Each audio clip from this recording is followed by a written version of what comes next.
આ તરફ વાત કરીએ અન્ય સમાચારો પર, જ્યાં આ મુહિમના ભાગરૂપે જ ખેડા જિલ્લામાં સરકારી સાયકલો ધૂળ ખાઈ રહી છે। નડિયાદ પાસે આવેલા ચકલાસીના એક કોલ્ડ સ્ટોરેજમાં અંદાજિત 2400 જેટલી સાયકલો ધૂળ ખાતી હાલતમાં પડી છે।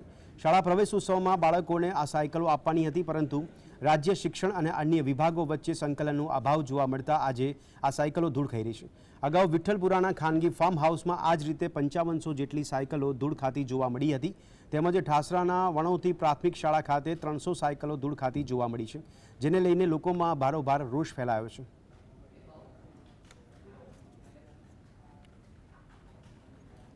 એટલે ઇમ્તિયાજભાઈ કરીને એક આવ્યા હતા કે અમારી એક 15-20 દિવસ માટે અમને જગ્યા આપો ભાડા માટે। એટલે અમને કહી કે ભાઈ એક બી મિત્ર બી થાય છે ઇમ્તિયાજભાઈ, એટલે કે ભાઈ મૂકો, અમે કે એ રીતે કરીને અહીંયા મૂકેલું છે। શું આમ સામાન્ય કેટલું ભાડું તમને ચૂકવણી?